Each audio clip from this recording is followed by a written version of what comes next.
እዛኛው ላይ ሀባቦ ሲል የሚያጨበጭባ ጭብጨባ አለች አይደለ?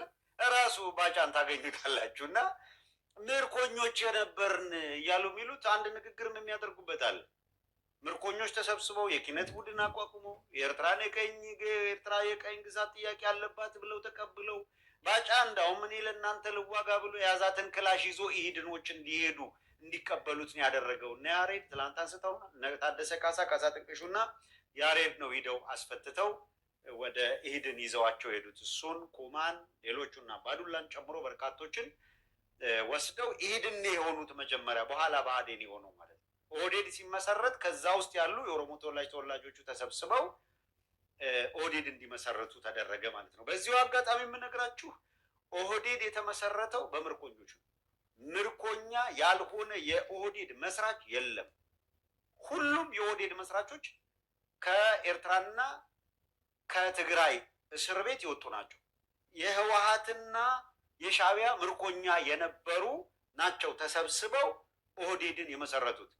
በኦህዴድ ምስረታ ላይ ከምርኮኛ ውጪ እዛ ውስጥ የተሳተፈ አንድም አካል የለም። ይሄንኑ በግልጽ እንዲታወቅ ነው። የት ነው የተመሰረተው? መቼ ነው የተመሰረተው? ታሪኩን የሚያውቁት በደንብ ስላሉ ትላንት መጽሐፍን ማጣቀሻ አብትተናል። ዘፈኑን ስትሰሙት ግን ዞር ይልና ምርኮኞች የነበርን ሲል ትሰሙታላችሁ። አንድ ጊዜ እንድገም እንደምን አላችሁ ምርኮኞች የነበርን ምርኮኞች የነበር ነፃ የተለቀቅን እያሉ ድንስ ይሄ አንድ ወቅት ላይ ታምራት ማን ነው? ታምራት ሞላ ማየት በማችሉት በዓይኖቼ ቀዳዳ ድንገት ስትለይኝም ባየ ተቀዳ ስብር እንደሚለው ማለት ነው። ምርኮኞች የነበርን ሲል ስብር ነፃ የተለቀቅን ደስታቸውን ነው የሚገልጸው። ግን ምርኮኞች የነበርን ነፃ የተለቀቅን ሲባል ሀባቦ ነው እንዲህ ሁሌ የሚጨፈረው ነው ልባጫ ደበሌ። ከዛ ሌላ እኔ አልነበርኩም እኛ ራስን ነው አንተ ምርኮኝን ፍንክንክ የምትልበትን ቪዲዮ ይዘንልን እንምጣ እንደዚህ እና ይህንን ምንድን ነው ትውጠዋል ባጫ ይህንን ዘፈኑን ውሃ ይቅረብልህ ትጉመጠመጠው እንደ ጫት ወይስ ምን ይደረግልህ? ይህን ሁለምር አምጡ ብለህ ነካክተን እኮ ለማስታወስ ያክል ባጫ እስር ቤት እንደነበረ የነበረበት ሁኔታ ያስታወሱት የዛ ሻዕቢያ የእስረኛ ኃላፊና ጠባቂዎች ካደረጉት ንግግር ትላንትና ያሰማናችሁን እንቀንጭበው ዛሬ تسمعهم أنا زياك سرحلة هو سرحلة فرادات حجزين لك كيف أنت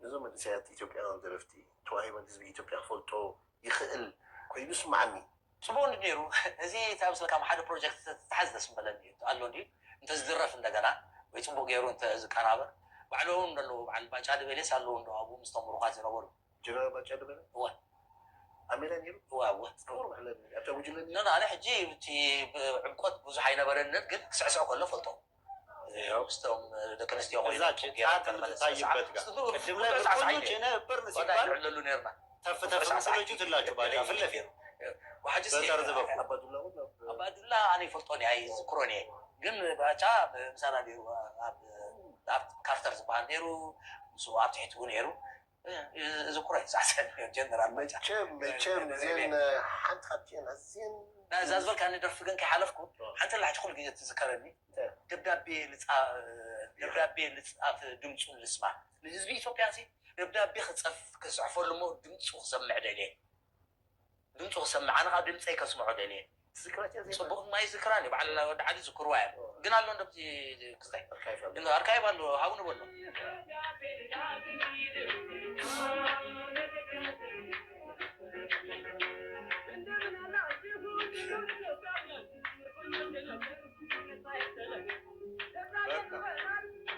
ምርኮኞች የነበር ነፃ እንደምን አላችሁ ጭቁን ኢትዮጵያውያን ምርኮኞች የነበር ነፃ የተለቀቅን እያሉ የሚጨፍሩት እነዚህ ናቸው። ባጫ ነካክተ እስቲ የማረከኝ ይምጣ ምናምን ያልከው ይኸውልህ እንደዚህ ነው።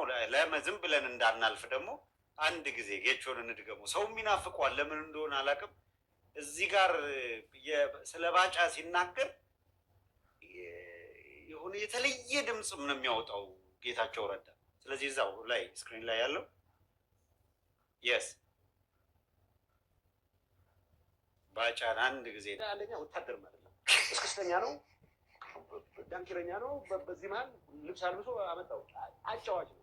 ወጥቶ ምን አለ? አብዛኛው መጫጫት ጀምሮ ነበር። የአማራ ኤሊት አስወረራችሁ ወያኔ ገባ ምናምን ብሎ አንድ ይቅርታ በቃ ይደገም ዝም ብሎ ከዚህ በኋላ ያለው ስለማንፈልገው እሱም ትንሽ ጥንቃቄ ራሱ መድገም ሞክሮ ነበረ። ያደረገው ምንድን ነው? በቴክኖሎጂ ተጠቅመን በርቀት በመድፍ ምናምን ይላል። እዚህ ውስጥ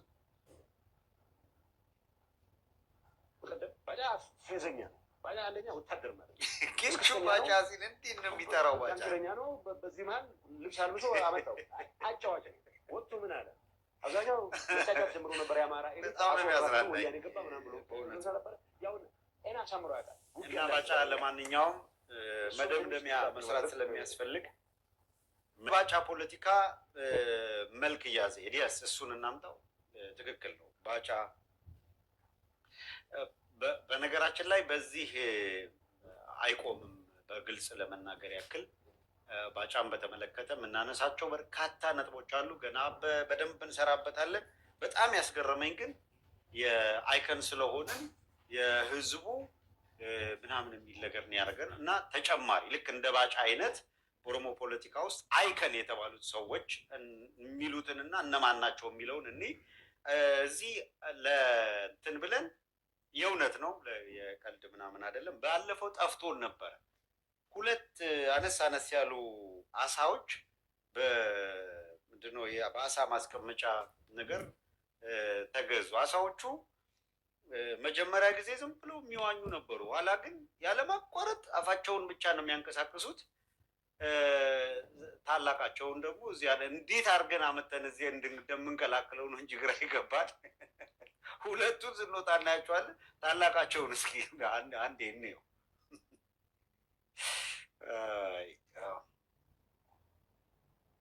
ኦሮሞ ነው ኖ ኦሮሞ ኩሽ ነው። ኦሮሞ ነው ምን ሰው ነው እንጂ ሰው ነው ግን ኦሮሞ ነው። ማንነቱ ኦሮሞ ነው። አይ እንዴት ነው ኦሮሞ የሚሆነው? በምን መረጃ አምጥተው ነው ኦሮሞ? ስሙ ትርጉሙን ንገረኝ። እሺ የነው ትርጉም ምንድን ነው ብዬ ጠየቅኩ። እርሱ ነገርኛ ኦሮሞኛ ከሆነ ኦሮሞ ነው አልኩህ። ትርጉሙን ንገረኝ አልኩህ። አላውቅም ትርጉሙን። እኔ ኖህም በእግዚአብሔር ፊት ሞገስን አገኘ ተብሎ ዘፍጥረት 6 ላይ የሚናገረውን ነው የማውቀው እኮ። እናንተ ለምንድን ነው አሁን ኦሮምኛ ላይ ኦሮምኛ ስም ያላችሁ ላይ ሸሸት ታደርጋለህ? አይ ነገሩ እየሸሸው አይደለም። ኖህ ኦሮሞ ነው ካሉ በምን ማስረጃ እና የሚያውቁት ነገር ካለ የኩሽ ዘር ነው ብለው አላምጡና ነገሩ። አዳም ማለት ትርጉሙ በምንድን ነው? አዳም ነው። ምንኛ ነው? በምንኛ ነው? አላውቅም እኔ በምንኛ እንደሆነ። እሱም ሁለቱንም ኖም ኦሮሞ ነው። የት ነው ቦታው? ያ ቦታ መርከቡ የተሰራው የት ነው? እንዴት የተሰራ መርከቡ? ኖ መርከብ የት ቦታ ነው የተሰራ? ፍንፍኔ። የትኛው እንጨት ነው የተሰራ? የት አካባቢ ነው የተሰራ? ፍንፍኔ ውስጥ ነው። የት ነው ያልተሰራ? አይ እርሱ ነገር እንጂ ኢትዮጵያ ውስጥ ነው። የእርሱ አመክንዮ ነው። እኔ መጽሐፍ ቅዱስን ነው መጽሐፍ ቅዱስ ላይ የት ነው የሚለው? እኔ መጽሐፍ ቅዱስን ነው የምከተለው። እሱ መጽሐፍ ቅዱስን አይመለከተኝም አሉ እኮ። እኔ አይመለከተኝም።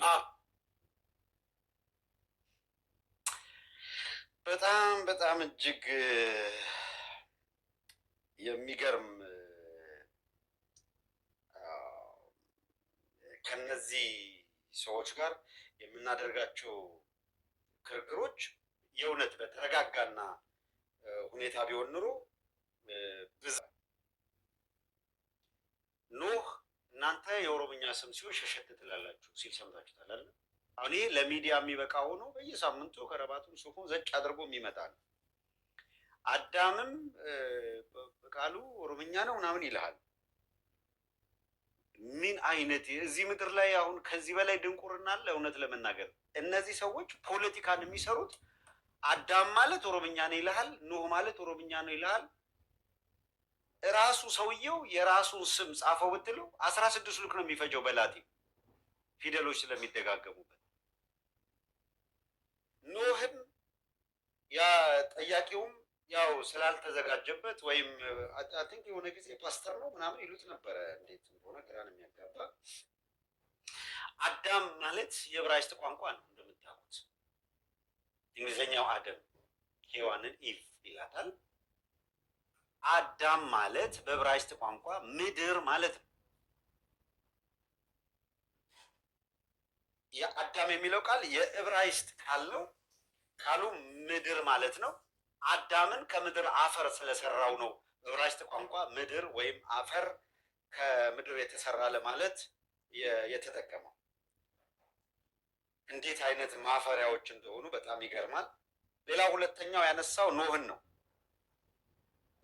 ኖህ እንግዲህ የታወቀ ነው። ኖሃ የሚለው ቃል በራሱ የዕብራይስጥ ቃል ነው። ኖህ በዕብራይስጥ ጸጥታ፣ እረፍት ማለት ነው። አንተ ንገረኝ ኦሮምኛ ከሆነ ቃሉን ትርጉሙ ሲለው አንተ ንገረኝ አለና ምንም ሳይናገር ሄደ። ይህ ትርጉሙ ነው ብሎ ግግም ማለት ነው እንጂ ሌላ ነገር ስለሌለው ማለት ነው። እነዚህ ናቸው የፖለቲካ ተንታኞቻቸው። እነዚህ ናቸው የፖለቲካ አዋቂዎቻቸው። የኖህ መርከብ የተሰራ ይላል። አስተውሉ እንግዲህ የኖህ መርከብ የት ነው የተሰራው? ኢትዮጵያ ውስጥ ነው። የት ነው ይለዋል። አንተ ንገረኝ ይላል መልሶ። አሁን ኦሮሚያ የሚባለው ውስጥ የተሰራ ሊልህ ነው የኖህ መርከብ።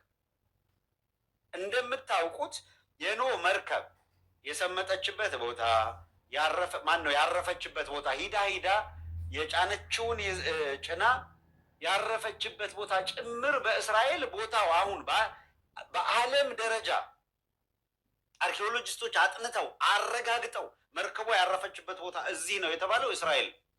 ብድግ ብሎ በቃ ነው መርከብ ኦሮሞ ነው የሰራውም እንደዚህ ነው ምናምን ይላል። በቃ አለቀ። ይህ እኮ ነው። ልክ እንደዛ ነው። በቃ ጎንደር የኛ ነው ይላል። ምን ትላለህ? እስራኤል የኛ ነው ኖ የኛ ነው የሚል ሰውዬ ጎንደርም በትክክል ጥራት ብትለው ጎንደር ነው የሚል። ጎንደር ብሎ የኛ ነው ይላል። ውሃ ፊንፊና ለሚል ስም ይዞ ፍንፍኔ ነው የኛ ነው ይላል። ምኑን ነው ፍንፍኔ የምትለው? የሚባል ነገር የለም። ፍንፍኔ የሚባል ምን ማለት ነው በኦሮምኛ? እስቲ ትርጉሙን ብትለው የለም፣ ቃልም የለም ኦሮምኛ። አዳማ ስለሚባለው ቃል ደጋግመን ነግረናቸዋል። የአለቃ ኪዳነ ወልድ ክፍሌን መጽሐፍ ዞር በሉና ተመልከቱ። አሁን ቅርብ ጊዜ አንድ ከታወቁ አርቲስቶች መካከል አዳማ የሚለው ስም ወይም መጠሪያ በጣም የቆየ እንደሆነ፣ በጣም ይወደድ እንደነበረ፣ አካባቢው መጠሪያ እንደነበረ፣ ናዝሬት ከሚለው ስም ቀድሞ እንደነበረ ሲገልጽ ነበረ። አዎ ትክክል ነው። ናዝሬት ከሚባለው ስም ቀድሞ የነበረ አዳማ የሚለው ስም። አዳማ የሚባል ኦሮምኛ ቃል እንደሌለ ግን ማወቅ ያስፈልጋል። ዳማ ሌላ ነገር ነው፣ አዳማ ሌላ ነገር ነው። መጠሪያው አዳማ ነው። ኦፍኮርስ የስ አዳማ ግን ተመልከት፣ የደስታ ተክለወልድን የአለቃ ኪዳነ ወልድ ክፍሌን የፈለገውን መጽሐፈ ሰዋስው ወግስን ጨምሮ ሌሎቹን አዳማ የሚለው ቃል ግን አማርኛ ብቻ ነው። በአማርኛ ነው የምታገኝ። በነገራችን ላይ ጎጃም ውስጥ አለ አሁንም ቦታ አዳማ የሚል መጠሪያ ቦታ ነው።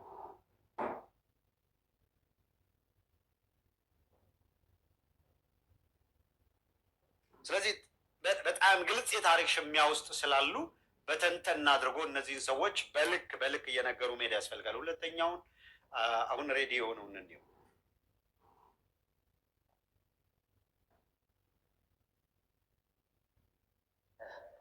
ኩሽ ሲቪላይዜሽን ብንነሳ ከአንደኛ ክፍለ ዘመን በዛን ጊዜ የነበረው የፖለቲካል ፍሪክሽን እየሄደ ዛሬ ደርሷል።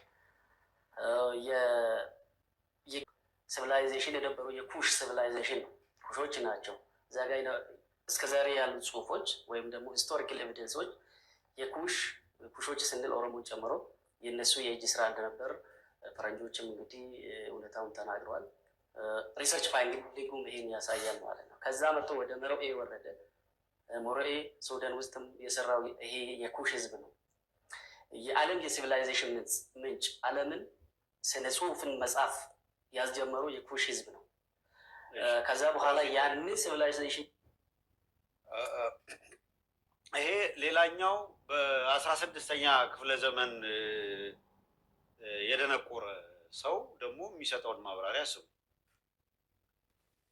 ልክ እንደ ቅድሙ ነው። ኖህ በቃ ነው ኦሮሞ ነው ብሎ ይመጣል። በምንድን ነው የምታስረዳው? ቃሉ ዕብራይስጥ ነው፣ ዓለም የሚለውም ይሄንን ነው ትለዋል። ይሄ መጣልና ደግሞ እንትንን ተሻገሩ ደግሞ ግብፅ። ግብፅም እኮ ምክንያት አላት። እነዚህ ሰዎች ኢትዮጵያ ውስጥ በቆዩ ቁጥር ግብፅ የሚለው ፒራሚድ ክሌም እያደረጉ ነው። ስለዚህ ግብፅ ሁላ ምክንያት አላት ለመምጣተው። ኦህዴድን መታ ለመቁላት ምክንያት አላት። ከህዳሴ ግድብ ጋር የምታገናኘውን ነገር ትተወው። በአብዛኛው ኢትዮጵያዊ ብዙ ዋጋ የከፈለበትም አባይም የኢትዮጵያ ሪሶርስ ከሰገላ የሚነሳ ሀብት እንደሆነ ትመን ነው እንጂ ኦህዴዶች ገና ግብፅ የታወቀች ቋንቋዎች፣ ስነ ጽሁፎች የኩሽ ናቸው ይላል። ታዲያ ላቲን ምን ታደርጋለህ? አምጣው፣ ፊደልህን አሳየን። አምጣ፣ ቁጥር አለ። ቶኮ ይልና ጻፋት ስትለው ምንድን ነው የሚያደርጋት? አንድ ቁጥርን ያመጣልሃል። ተወደደም ተጠላ ወይ ይሄ የሬጉላር በሁሉም የምንጠቀምበት አንድ ቁጥር፣ አለበለዚያ የግዕዝ አንድ ቁጥር። የግዕዝ ፊደል አለ።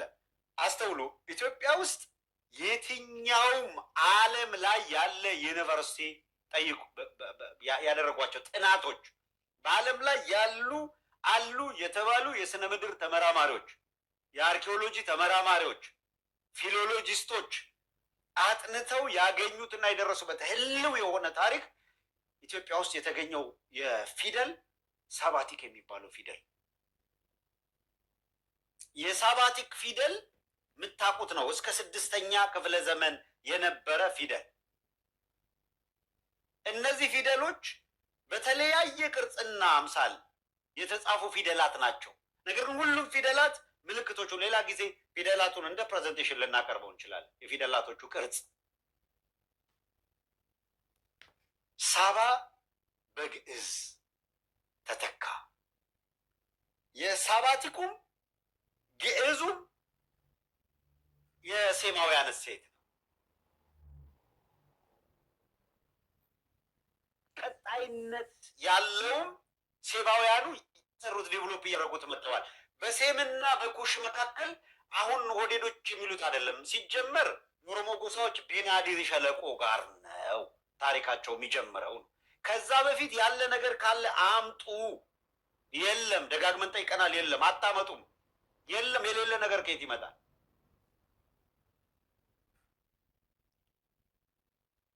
ፊደል አለ? የለም። ቋንቋውም እኮ ነው የምነግራችሁ። ቋንቋው አንድ ቦታ ሐረር ላይ ምግብ የሆነው በሸዋ ኦሮምኛ ስድብ የሆነ ቃላቶች አሉ። ይዘን እንመጣለን። የእውነት በሌላ ፕሮግራም ወጥ እንኳን አይደለም፣ የዘዬ አይደለም፣ መሰረታዊ ናቸው ለውጦቹ። የቦረና ኦሮምኛን አምጥተህ ከሸዋ ኦሮምኛ ጋር ወይ ከወለጋ ኦሮምኛ ጋር አንድ ልታረገው አትችልም። ሁሉም በዘዬም በቅርጽም በምንም ይለያዩ፣ በድምፀት ይለያዩ። ፊደል ነው የለም። ዱዜ ሀብ የዜማ ስርዓት አላቸው የለም። አለባበስ ሸማ ነው አይደለ? አዎ። ከየት ነው ታዲያ ሸማ የመጣው? እንነጋገር። በዘመናዊ የሸማ ስሬት ከሆነ ዶርዜ፣ ጋሞ ይሸምኑታል። ሽመናውን ጥጥን ወደ ሸማ የመቀየር ጥበብ አሁን በዘመናዊ መደወሪያ የጋሞና ምናምን በደንብ አድርገው ይሰሩታል። እንደምታውቁት በሽመና ጥጥን ክርም ሸማም በማድረግ ግን የአማራና የትግራይ እናቶች ጭላይ እንዝርት እያሾሩ ነው። በዘፈንም በባህልም በምንም ያለው ሸማ መጀመሪያው ማለት በኋላ እየዘመነ ሌሎች አዶፕት እያደረጉት መጥተዋል። አርባ ምንጭን አለፍ ብለህ እኮ ሀመር ስትሄድ ገና ልብስ ወደ መልበስ ያልተሸጋገሩ የኢትዮጵያ ክፍል አካል አሉ አይደለም? የሸማ ተጀመረ ታገኘዋል። እስቲ ኦሮሚያ ላይ አንድ ነገር አምጡ ነው ደጋግመን የምንለው። የኛ ነው የሚሉት አካላት ግብጽ የተሻገሩት አካላት ግብጽ ፒራሚድ በመስራት ሂደት ውስጥ ተሳትፈናል ካላችሁ አማራ ክልል ላይ ከተቆረጀ ውጪ ጎጆ አምጡልኝ። ጎጆ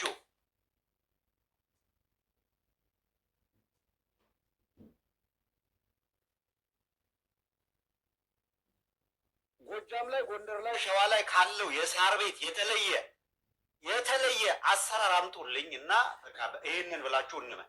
ለምሳሌ ጋሞ የተለየ ቤት አሰራር አለ። የተለየ የጋሞ የተለየ ጉራጌ የተለየ የጉራጌ አሰራር አለ። ኦሮሚያ ላይ የሚሰሩት ዋዴቨር የሳር ቤቶች ሰሜን ላይ ካሉ የገጠር ቤቶች የተለየ ከሆነ አምጡ። ትግራይ ላይ ሂድ። በድንጋይ በቋጥኝ ካብ የተሰራ አብዛኛው ከድንጋይ ጋር ነው በፍንክችካች ድንጋዮች የተሰራ ታገኛል። እኔ አሁን በየቦታው ያሉትን እንውሰድና የት ጋር የስልጣኔ አሻራዎች አሉ? 5 ሀገራት በዓለም ላይ ባቻነት ይጠራሉ። የኢትዮጵያ ስልጣኔ ከፐርሺያ ጋር፣ ከቻይና፣ ከግብፅ ስልጣኔ ጋር ተያይዞ ይነሳል። የስልጣኔ ምንጮች የትኞቹ ናቸው ሲባል አሁን የምንነግራችሁ እኮ ነው። አንድ የዜማ ስርዓት ከሆነ ሰሜን ላይ አለ የዜማ ስርዓት። እናጥፋው የሚሉት እኮ ለዛ ነው። ምንም ሳይኖር ሲቀር ሌላውን በሙሉ ሰልቅጠን የኛ ነው እንበል በቃ። አሁን ኦሮሚያ ብለው በሰፈሩበትና ታሪካችን ብለው በጻፉት ውስጥ ምንም ነገር ጠፋ። ምንም አሻራ የዜማ የለም፣ የትምህርት ስርዓት የለም፣ የሃይማኖት የለም። ቄጤማ ይዞ ወንዝ ብቻ ነው ያለ። ምናልባት በጎ ነገር ከተገኘ ዛፎቹ በአመት አንድ ጊዜ ቂቤያቸውን ጥግብ፣ ሰው የማይበላው ቂቤ፣ ግድንግድ ቂቤ ዛፍ፣ ድንጋዮቹም እንደዛው። አባዬ በአመት አንዴ አናተ ላይ ብታደርገው 2 አመት የሚያቀዘቅዝ ቂቤ ምንም ያክል ድንጋይ ላይ ወንዝ ዳር ይለጠፍበታል። የሆነ አካል መጥቶ በኋላ ይበለዋል። ምን ይለዋል? የሆነ ነገር ነው ምናምን ይባላል። እስ እንደ ፍጥር ጦሩ ማንም በፈለገው መንገድ በመሰለው መሄድ መብቱ ነው። የፈለገውን ያክል ጸብ የሚሆነው እኔ ግድንግድ ምንድነው ቂቤ ድንጋይ ላይ ስለጥፍ መተህ ካልለጠፍክ አብረን አንኖር የሚለው ነው። እሱ ነው ትክክል ያለው። እሱ ይለጥፍ፣ እኔ ቆሜ ያለው እና እንደኔ ይለጥፍ ምናምን የሚባል ደቦ አያስፈልግም። ሃይማኖታዊ ቅርጽ ስላለው ማለት ጉዲናንም እነ አቡነ ሄኖክንም አምጥተን አሰማን። አሁን ድጋሚ አናመጣው። የሜርዌይና የናባትን የስርዓተ መንግስትና ታሪክ እስቲ በፈጣሪ አሁን ይችችሎ ይሄ የአማራ ህዝብ አማርኛ አስተምሮ የሜርዌይና የናባት መንግስት ታሪክ ከግዕዝ ወደ አማርኛ ተተርጉሞ ባትሰማው ሀባቡ ብቻ ነበር የምትለው እንደ ባጫ ደበሌ።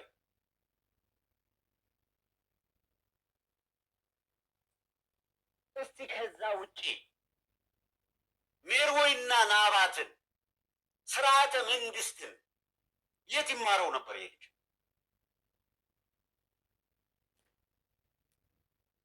እንደምታውቁት ነው። አሁን በኢህአዴግ ዘመን ነው ከላቲን ፊደል ተውሰው መጻፍ የጀመሩት። አሁን በኢህአዴግ ዘመን፣ የደርግ ዘመን እንኳን የለም። ገና እያለማመድን ነበር። በግዕዝ ጻፉት፣ ግድ የለም ቋንቋውን በግዕዝ ጻፉት።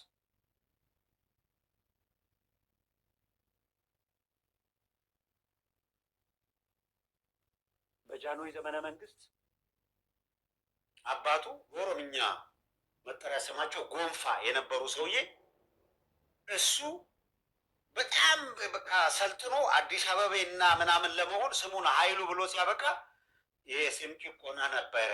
ምን የሚል የስም ጭቆና ነበረ የነበረው? ስማችን እንድንቀይር እንገደዳለን። የአባት ጎንፋ አይደሉ እንዴ? አንተ እኮ ነህ ኃይሉ ብሎ የቀየርከው። ከተገደደ በጃንሆይ ተገድጃለሁ ካልክ፣ በነገስታቱ ተገድጃለሁ ካልክ፣ በነገስታቱ ዘመን የአንተ አባት ጎንፋ፣ የቡልቻ አባት ደመቅሳ ነው። ቡልቻም ደመቅሳም አቶ ቡልቻ ከነ ደመቅሳ አባታቸው በጃንሆይ ዘመነ መንግስት የኢኮኖሚ ሚኒስትር ተደርገው ሚኒስትር የነበሩ ናቸው። ትልልቅ ስም ያላቸው ጀነራሎች ከነስማቸው ከነማንነታቸው የጀነራል ማዕረግ ተሰጥቷቸው ነበረ። ኃይሉ ብለህ አራዳነት ነው ብለህ ያወጣው ስም ያወጣው ሰውዬ ተቀየረ የምትለው የማን ነው? የጉንፋን ነው ያንተን ነው? ለዚህ መልስ የላቸው። አራርሳ የሚባል አባት ያለው ጸጋዬ የሚባል ሰውዬ ስሙን አሁን በእኛ ዘመን ጸጋዬ ብሎ ጭቆና ነበረብን ይላል። ጭቆና ካለ እኮ አራርሳ ነው መቀየር ያለበት እንጂ ጸጋዬ አልነበረም።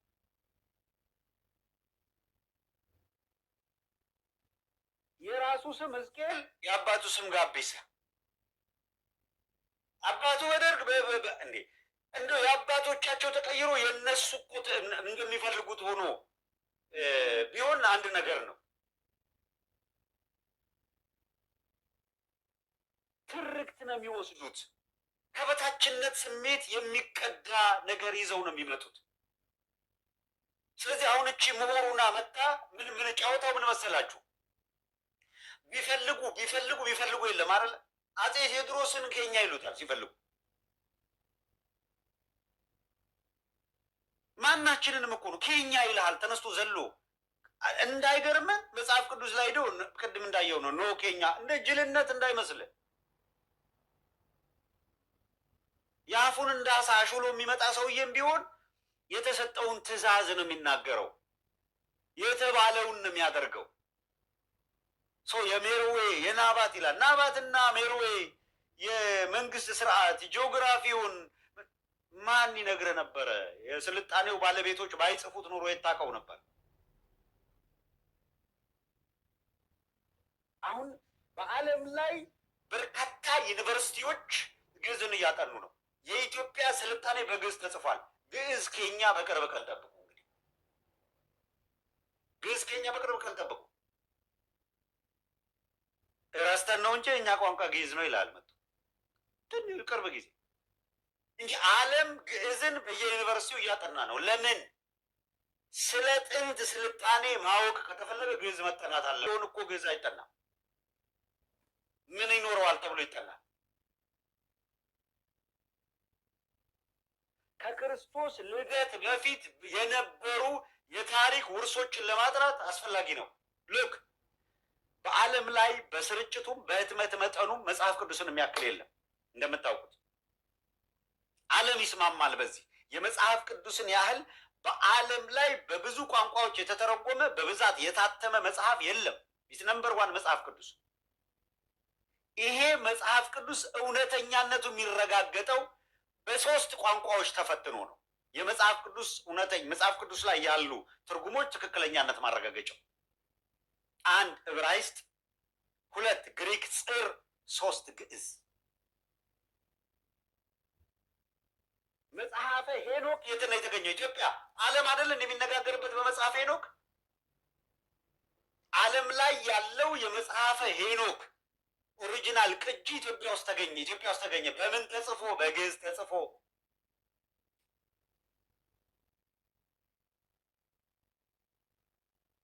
አውት ኦፍ ብሉ መታየት የሁሉም ነገር ባለቤት እኔ ነኝ። እነዚህ ሰዎች እኮ ጉም ካልዘገንን የሚሉ እኮ ናቸው። ጉም ይዘገናል እንዝገነው የሚሉ ዝም ብለን ልንተዋቸው አይገባም። ማወራረድና በአፍጢሙ ፕሮፓጋንዳቸውን ደፍቶ መሄድ ያስፈልጋል። እንደዚህ ያለ አርቲ ቡርቲ መጥቶ